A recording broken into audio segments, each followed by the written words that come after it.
Welcome to another episode of our personal empowerment audio program, Finding Yourself in Paradise. Hi, I'm Michael Benner. And I'm Steve Snyder. In our program today, we're getting back to one of the real basic topics of the show Finding Yourself in Paradise. Well, today's show is about the higher consciousness, the self we're talking about that you can find in paradise.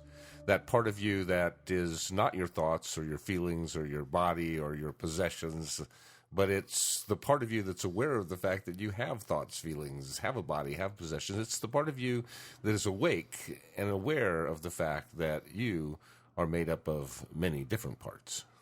You know, Steve, there's a saying that there's two kinds of people in the world, people that divide the world into two kinds of people and those who don't.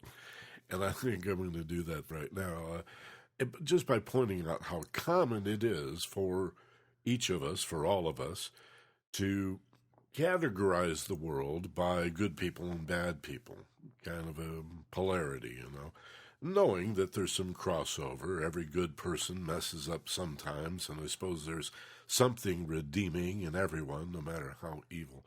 Nevertheless, we categorize groups of people often on entirely false categories, like ethnicity, for example, or their religion. I mean, we know all religion is based on love, so why would somebody of one religion want to discriminate against somebody of another religion over technicalities? Obviously, love is what it's really all about. To understand that the good and bad that we see in the world is in us, and that we're much wiser to think of ourselves, starting with yourself, as being both a higher self and a lower self, a positive self and a negative self, a good guy and a bad guy, with the devil and the angel, kind of one on each shoulder. You have a conscience, but you have this temptation as well. What is that? Let's talk about that. Not in terms of the common, well, he's a good person and you can't trust her, and dividing the world up that way, but recognizing every individual has both good and bad, a little light and a little shadow within them. And it goes back to our earliest memories. I mean, I remember one of my earliest awarenesses of this is when I was about maybe 5 or 6 years old, and I watched my brother, who was about 3 years old, steal a cookie, and my mom caught him. And she said, "Did you take that cookie?" And you could tell he was going, I could see his eyes going back and forth. Like, do I tell the truth and face the consequences of losing the cookie and, having mom mad at me? Or do I lie and maybe get the cookie and get away with it without any consequences? And, it's like, that's a thing that goes on really, really early in your life. And so there is, if you will, a voice of temptation, a lower self, if you will, that says, take the cookie, and then cover up, or the Nixon defense.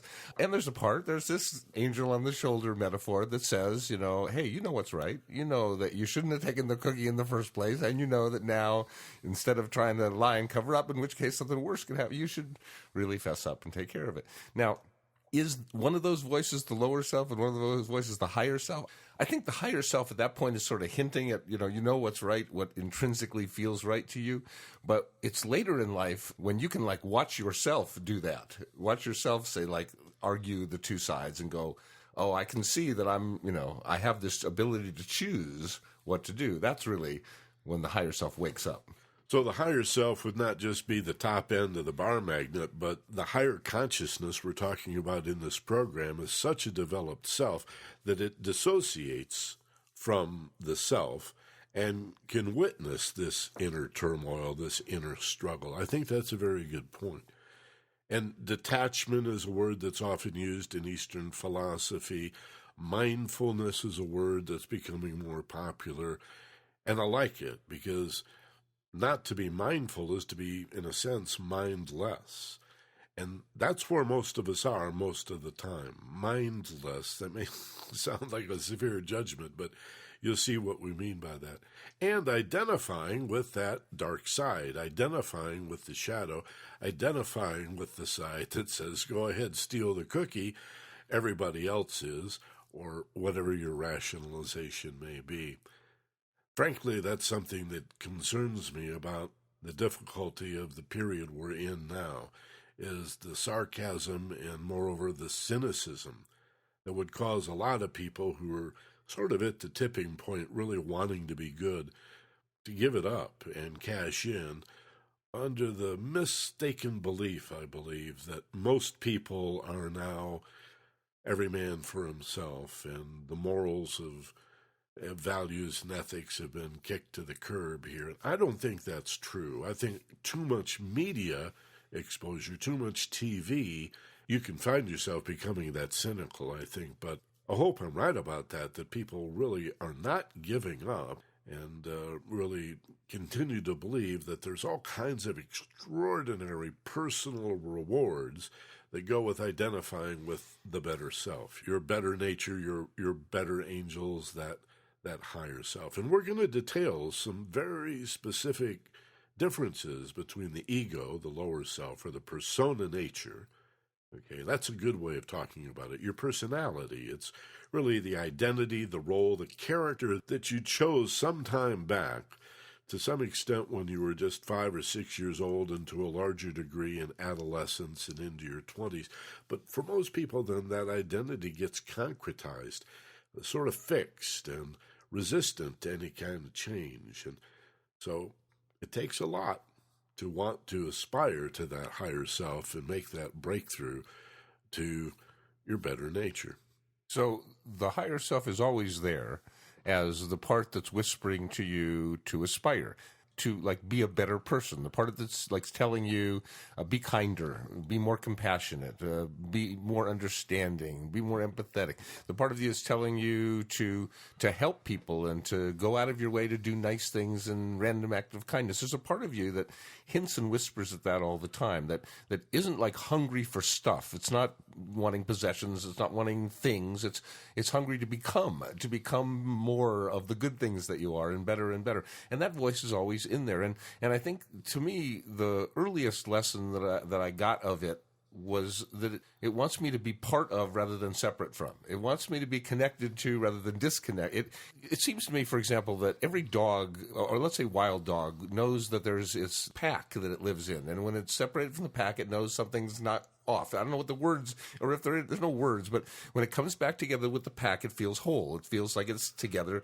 Or when the family's together, it feels whole. Well, this part of us, this higher self, feels whole when it's connected to this pack called humanity. You know, we're all a pack. It's a universe. We're all one thing. And so anything that leads me to believe that I am connected to other people, that seems more higher self. Anything that leads me to believe I'm disconnected, like worse than, or different than, or wrong compared to them, any of that stuff is not higher self. That's all ego. That's all fear stuff. Whenever I feel safe, the higher self comes through. And I remember, maybe 13, 14 years old, for the very first time, I started really questioning things deeply, like religion. And I started looking at this just general metaphor of when we die, what happens, and the prevailing concept was this heaven and hell thing. And I started looking at this concept of heaven and hell thing, and it seemed like, well, wait a minute, that's all disconnected. If there's some people go there and other people go there, anybody that goes to the happily ever after place is going to be miserable that most of their friends are down in the suffering forever place. So there can't be any happily ever after, really, because how could you be happily ever after when all your friends that believe differently than you do are so it seemed to me that this is so separating, that this heaven and hell thing can't. The higher self is saying, no, we're all one. And if after we die we aren't all one, then that doesn't make any sense to me at all. So that's where it came to me, like anything that feels like it's making us feel like we're all one is more the higher consciousness. I think we can see the flip side of that in those people who maybe they're white racists who believe in the rebel cause and fly the Confederate flag and really believe heaven is a place for only white people. I think they're going to be surprised. Souls don't have real physical bodies, so there's not going to be any color. And yet here you are as one who judged, and the masters all say, and therefore will be judged in exactly the same way. I mean, what a cool universe if that's true. That ultimately you're only judged by yourself, in a sense, as you attain higher consciousness, the nirvana, the awareness of the soul on its own plane, you judge yourself by the same standard that you used in your lifetime, measure for measure. And to have the higher consciousness, you wouldn't fake it. I mean, you can only be real to the highest degree. There's no point in pretending and bluffing when you're pure soul. So I think this is really a deep and a wonderful concept to consider. The point that you're making, that higher consciousness or expanded awareness, our theme here today for this particular episode, is less about doing right things or wrong things and more about, do you experience yourself as whole or as separate? And this is really core metaphysics. It runs through all the mystical traditions, the idea that the creation of the material universe by some spiritual force is the creation of separateness. That spirit is one. It's like the air, or it's like the ocean. It cannot be divided into bits and pieces. And so if that spirit needs to know something of its separate qualities, it has to create a physical universe of form, separated forms. No two objects can occupy the same place at the same time. These are separated forms. And then imagine consciousness being imbued in that. So among those separated forms in the physical world, some are living beings, conscious, sentient beings. But they're like, oh my God, I'm separated. Where's the rest of me? It's like we've been ripped from the spiritual bosom of oneness, of the totality of things, and dropped down into these separated bodies. We wonder why we feel alone and alienated and spend our whole lives trying to find ways of using love and harmony and kindness to reach out and reconnect. That's what a marriage is. That's what having kids is. That's what having pets is, I think, or loving nature or beautiful day, is through love and harmony, reconnecting, trying to, well, go home again, as you've said, to that oneness. And, you know, your whole life really is based on this primary decision. You know, you see the world as safe or hostile, depending on whether you see the world as you're connected to everything or you're separated from everything. If you're separated from everything, then you're the only us and everything else is them, and then the world is a hostile place. And if you're connected to everything, then all of it's us, and you are in a safe place. And that basic decision that you make, whether you're in a hostile universe or a safe universe, determines the way you look at everything, the way you behave in the world. So the higher self is always there saying, hey, it's a safe universe. Hey, we're all part of this thing called universe. You know, we're all part of this humanity thing. And the fear is what causes the ego to gain its strength.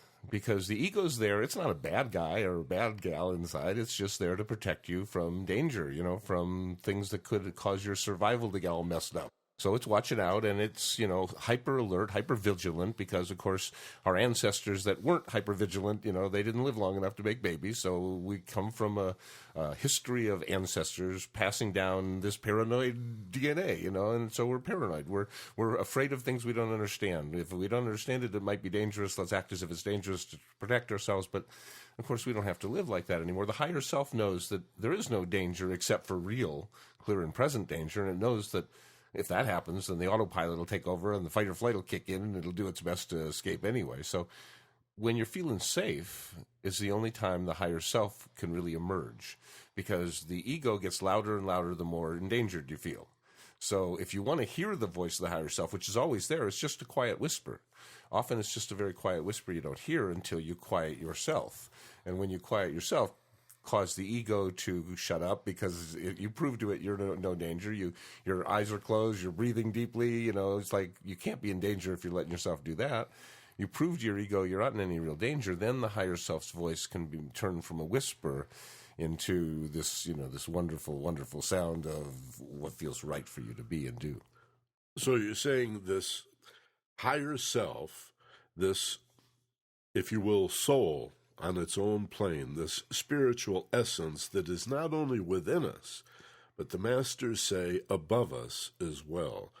Many spiritual but not religious people would argue that the soul on its own plane, the oversoul or the pre-existence of the soul, is one of those forms of heresy that really upset the Catholic Church, and even Protestants to this day do not allow for a teaching of a pre-existence of the soul, that rather the soul is configured or fashioned upon conception and tucked inside. So you have an indwelling soul. Well, who knows?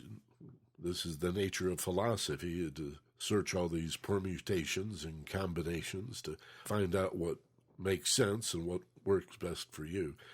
But the ancient traditions and the ageless wisdom says, yeah, your soul indwells, you're imbued with this spiritual higher self, but it also stands above you. It's available to you now. You can access it now. It's the part of you that remembers how it feels to be whole, and that's called love.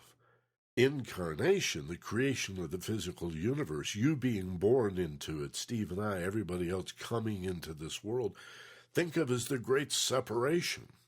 And wouldn't that generate fear? This is the ultimate in separation anxiety. Why is everybody so stressed and so anxious and so afraid?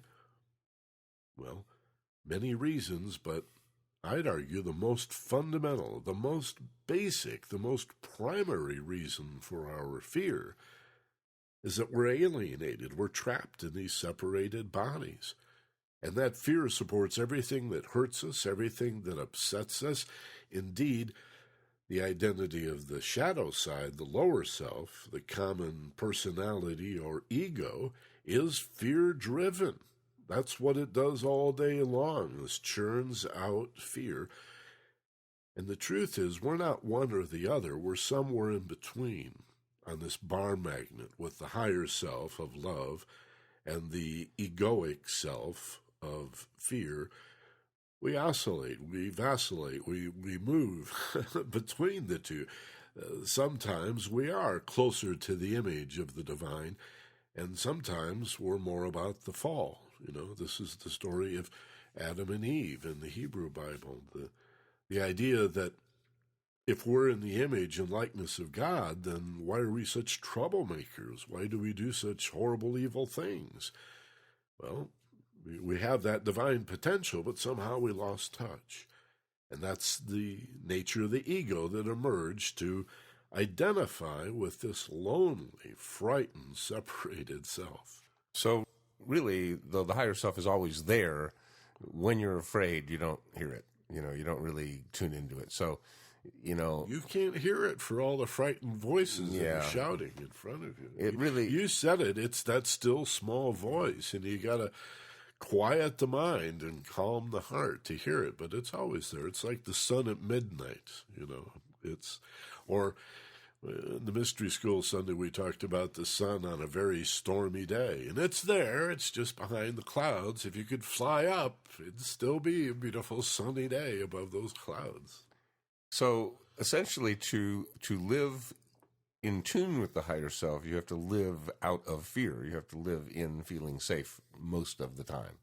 And, you know, that's a choice, because if you were to live in a really dangerous world, it wouldn't be a choice. You'd have to be reacting to all this real danger all the time. But you don't. You live in a very, very safe world where the likelihood of you being physically accosted, attacked, or killed in any given day is extraordinarily remote, highly unlikely, and, you know, always possible. But hypervigilance is not necessary anymore. Especially when, you know, we're living in societies that are civilized for the most part. You know, again, bad stuff does happen on occasion, but it's the media that makes it seem like it happens all the time everywhere. It really happens very rarely in very few places. So we need to learn to feel safe so the higher self can emerge. And it's fun because it works both ways. We can bring the higher self out to help us feel safe, and we can feel safe to bring the higher self out. So in daily life, you know, you can choose to take that extra moment and look before you leap, or think before you speak, or take that extra moment and examine your choices before you choose. That's where you give the higher self an opportunity to give you those intuitional nudges. That's one of its most subtle applications of the higher self is these intuitive nudges. Like it lets you know, this is really what's best for you. This is the direction of your growth. This is the better choice. This is the wiser thing to do. And as you live life, if you're out of fear, even if you're living in a high stress, lots of confusion stuff going, you can tune in and hear that little inner voice, that intuitive nudge that says, this is right. This is what you ought to be doing. So one of the benefits of developing your consciousness so that you have, as we say, higher consciousness or sometimes expanded awareness is this ability to see the bigger picture. That's what we've been talking about, to take a step back, to aspire to and indeed move to an elevated perspective where there are broader horizons. And now you have the same information plus all this new information. And, from up here, that makes perfect sense. No wonder this, no wonder that.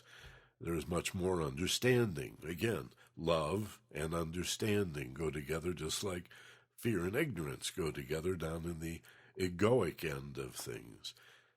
This is one of the primary benefits, but there are other benefits.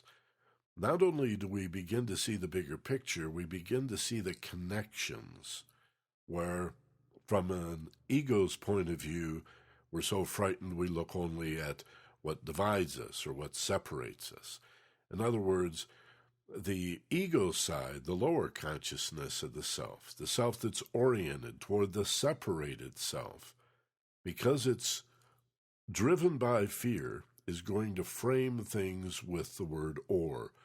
This or that, right or wrong, good or bad, as if everything is true or false, right? You have no third way, fourth option, out of the question. Fifth possibility, don't even go there. We're working in a black and white world. By developing your awareness to attain this higher consciousness, this elevated perspective, those ors become ands. It becomes this and that. But they're different. Yeah, but they both work together in a great way. It becomes right and wrong. Well, what do you mean, right and wrong? Well, yeah, that was civil disobedience. They violated a law, but it was to point out a hypocrisy and honor an even greater law, for example. So therefore, it's right and wrong. It's relative, as we would say since Einstein. Good and bad. Is it possible that a behavior or even an attitude is good and bad? The unitive nature, the harmonious nature, it's part and parcel of the higher consciousness that we begin to knit together, to yoga, to union, to join together what only appears to be separated. So as we quiet the mind, what appears to be separated becomes of unity. We see where it's not actually separated. We see that it just appears to be separated. And when we see the unity, when we see that we are part of this thing called humanity, it calms us. When we're not we're not fighting, we're not trying to find home. We are home. We're not feeling that there's someplace else we have to be. This is the place we are. This is the place to be. There's that sense of feeling peace of mind that comes with the understanding of the higher self. So, the best metaphor I think, Michael, you and I have ever used to describe how this works, I guess, is the automobile, the driving the car metaphor. It's we've used it before, but it's such a great metaphor. I mean, if the car itself is the vehicle, your body, that you move around with, and the thoughts that you have are the steering wheel that point you in what direction you go, and your excitement, your enthusiasm, your passion is the gas pedal, and your fear is the brake pedal, then it always begs the question, of course, who's driving the car? And there's one of two choices. Either the ego drives the car when you're in fear, and the higher self sort of sits in the background, probably in the back seat. Or if you get calm, then the backseat passenger, the higher self, says to the ego, move into the passenger seat, you ride shotgun, everything's safe now, I'll take over, I'll drive the car. And so all of a sudden now, the higher self is actually observing this whole process going on and deciding who's going to be the one driving the car. and can see the thoughts and the feelings as separate from itself, a different part of, but not the same as. I'm not controlled by thoughts or by feelings. I have them, I observe them, I'm aware of them. But I'm the fact that I'm watching this whole process going on and deciding that in this moment, the shotgun seat can be occupied by the ego because there's no real danger, and higher consciousness can really drive the car. This is the mindfulness of the higher self that Steve's just describing with this allegory we like a lot. You see, most of us, you have to admit, most of the time are driven by our thoughts and feelings. In other words, why did the car move? Why did you do that? Well, lots of times we end up admitting, because I felt like it. Well, yeah, but did you ever think about this option and that and about the consequences of, well, frankly, no, I didn't. I was just upset and angry and I felt like it. And people will get real defensive when they say this. Yeah, I felt like it. You want to make something out of it, right? Again, living in that world, buying into that world of separated forms. You are not me. This idea is different. Therefore, it must be opposite. Can you understand the consequences of this?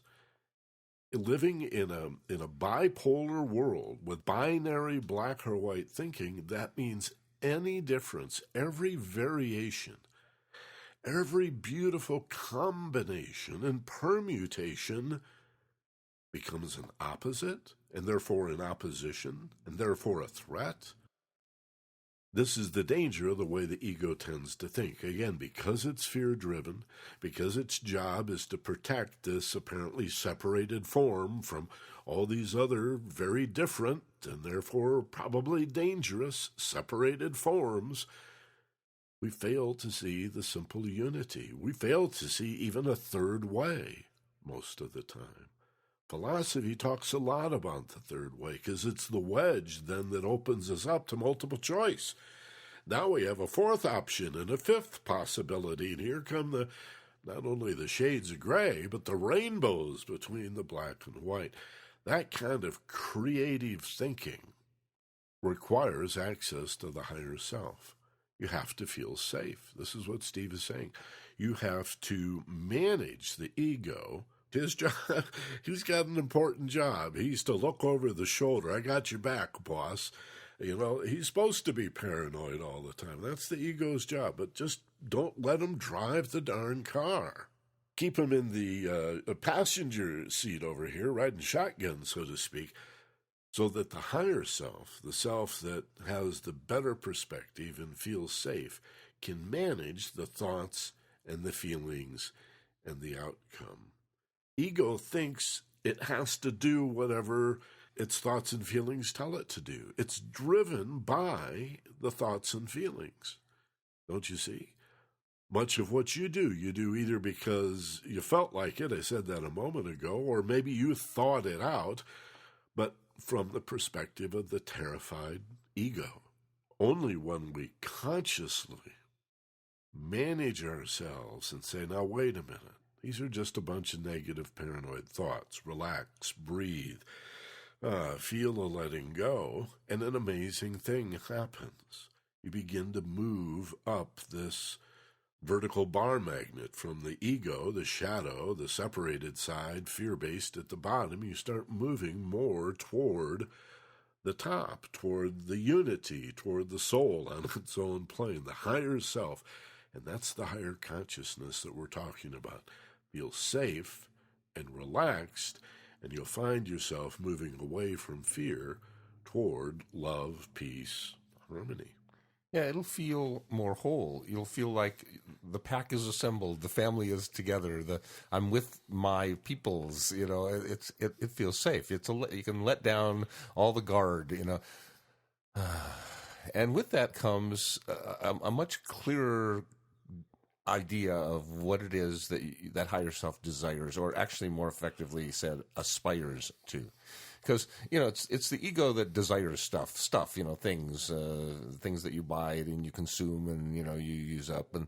But I think it's the higher self that aspires to, like, have a better marriage, to be of better service to the people that you work with, to be more compassionate and more empathetic and more understanding. And I think the higher self aspires to become the best it can be. It's sort of a trite phrase, but, it's like that great Paul Simon line, the thought that life could be better is woven indelibly into our hearts and our brains, and I think that's the higher self saying life could be even better than this. No matter how good it is, it can get better. No matter how helpful you are, you can be more helpful. No matter how together you feel, you can feel even better than this. And I think that the part of us that it's like the flower reaching toward the sun. It's like, growing toward the light. There's a part of us that wants to become fulfilled, and I think especially potent in the last part of our life, after we've sort of got some of that growth done and we've done some of the success stuff. That's when we start to really long for, what's my purpose? What's my meaning? How do I really aspire to become the fullest expression of me that I could possibly be? And I think it's the higher self that leads the way on that quest. Yeah, I agree. And I think this is the proverbial mountaintop in philosophy and psychology. What's the drive? They ask Hillary, why Everest? Why do you have to climb to the top of the highest mountain in the world? And he said, because it's there. Well, yeah, okay, true enough. It's a challenge. Nobody'd ever done it before. I understand that side.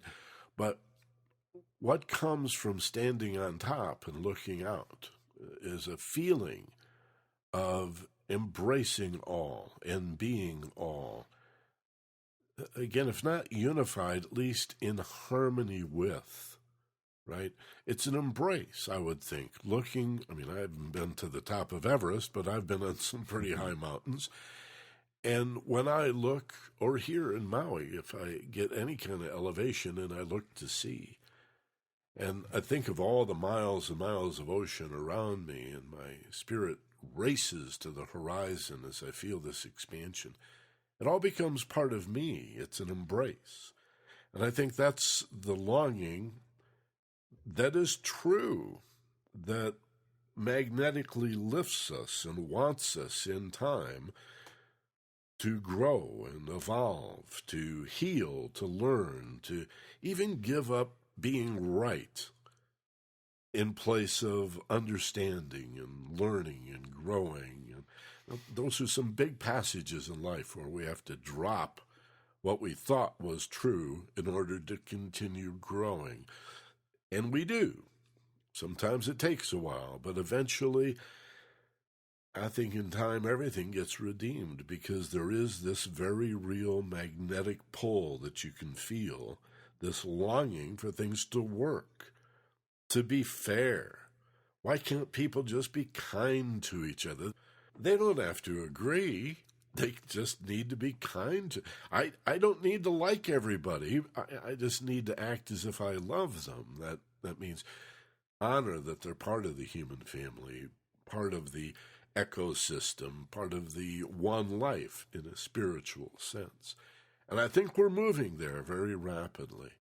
There will be some point, we may not be able to nail it down to a particular year or day, but there's a tipping point where some significant number of people who currently describe themselves as spiritual but not religious will rediscover the wisdom about the one life as a totality, as a transcendent container of all things, that nothing could be outside the one life that is God.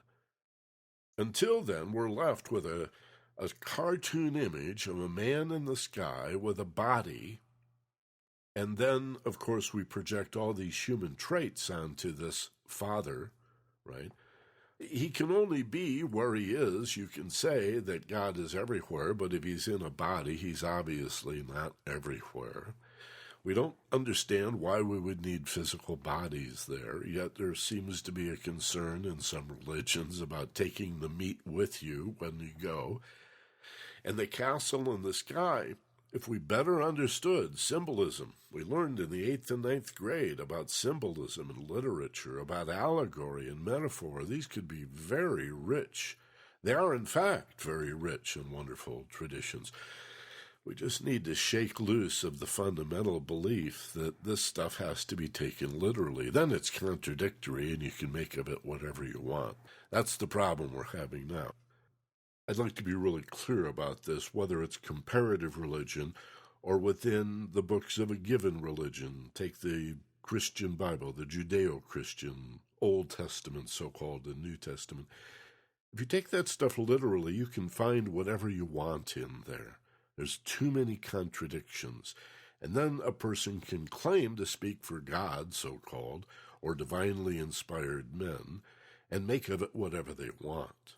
This may seem counterintuitive, but the fact is only when we loosen up and see this material as allegory and metaphor do we find that it's not contradictory. It really dances all around love and the qualities of love, kindness and generosity, and learning and healing and growing is certainly part of that, going from the fear that you're separated to the truth, the love, the peace of harmony and unity. This is what we're going to be seeing in the upcoming 21st century, is this movement from the old fundamentalist, rigid, literal interpretation, make of it whatever you want. And that's why there's just more and more conflict, wars started by religion, imagine, to a more heart-based allegory.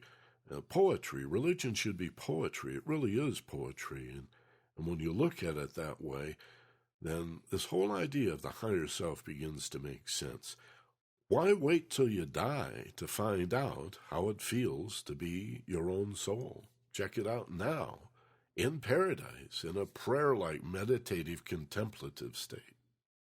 Yeah, where the heart mind and the brain mind come together in this state we call focused passion, in this place we call paradise, and the higher self can rise and emerge and reveal itself as it's drawn toward beauty and away from ugly and horrific, as it's drawn toward nature and away from the feeling of being enclosed. It just opens up and wants to unfold like a flower. So we just have to give it an opportunity, just to plant a little soil and put a little seed in there and create a little sunlight. And we just simply do that by deciding to be safe, closing our eyes, taking a deep breath, release, find your place of paradise, your place of perfect peace. And although the thoughts and feelings don't cease, they slow down and are filled with joy and peace.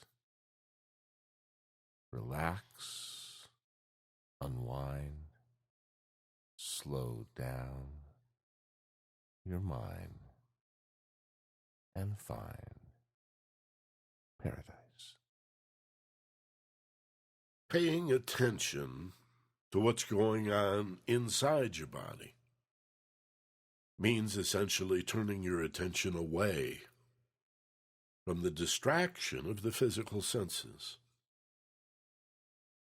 Consider that what you see with your eyes and hear with your ears, what you can touch and taste and smell, consider that that's a distraction. I know that that's basically reality for most of us, but I just want you to play along now and consider that all that stimulus from the physical world around you is a distraction, or it has been until now, and you're going to take 6 or 7 minutes here to shift your attention internally.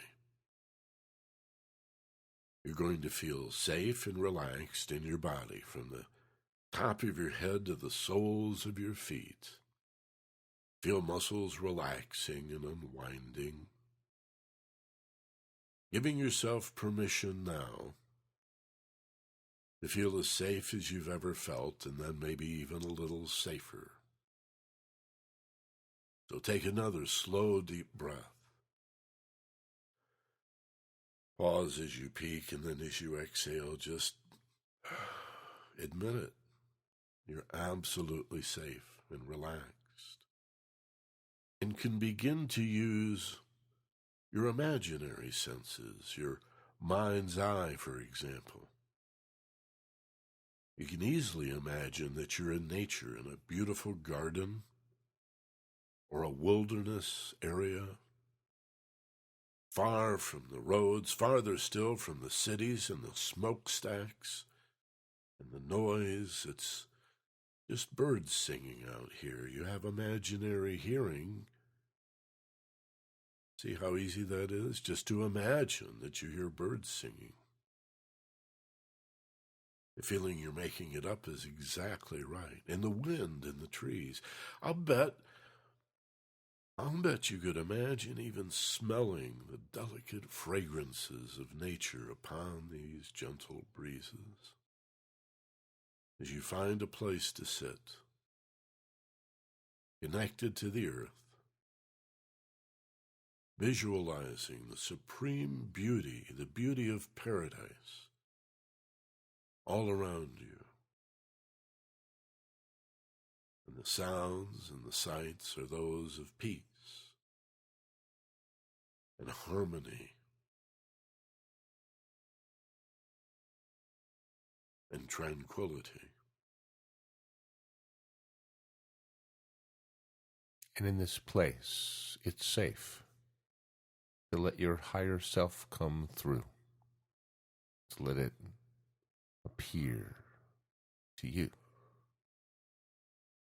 So to allow that to occur, feel safe and be sure that all you need do is let the thoughts come through about love. People, places and things, thoughts and feelings and what they bring regarding love. Who, what, how do you love? How do you feel loved too? Just focus on the feeling of being loved and the giving of love from you, and the higher self will appear in this place of love devoid of fear. The higher self will just come through. It knows that's what you want. And two, it knows that this love makes it safe, very safe to do.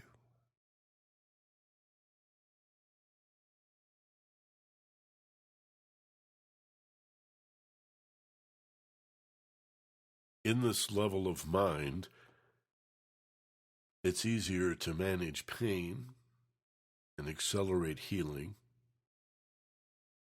It's easier to understand your emotional feelings and manage the hurt and upset than in normal consciousness.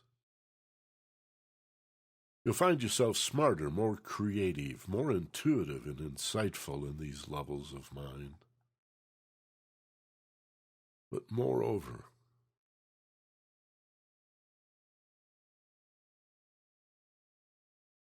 you'll find a perspective of peace and love, a feeling that transcends physical or emotional feeling, a spiritual feeling, if you will, that everything's really okay. In fact, it's quite fine. In fact, it's exactly as it should be and needs to be.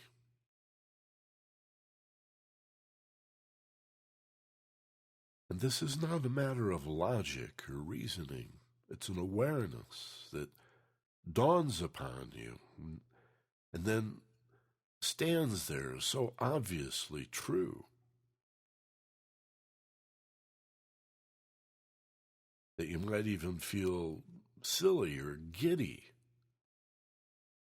So powerful is the love and the happiness that courses through you as you recognize the integrity of the universe and the magnificence, even if it's just a glimpse of the magnificence of what is unfolding before us.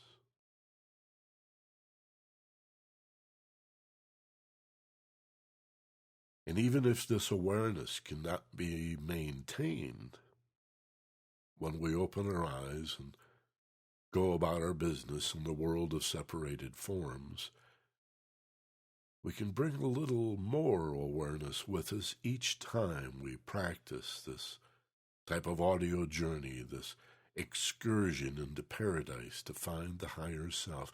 Each time we bring a little more awareness with us back into the world so that we can make an ever greater contribution to improving this world, to replacing the fear with peace and love, helping others to see what we've seen.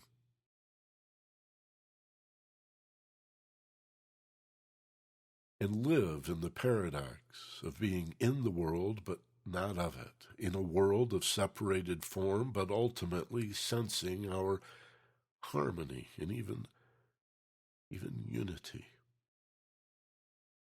And both things are true. It's not this or that, it's this and that. You are a separated physical creature living in a physical world of separated forms. It's true enough, it's just not the only truth.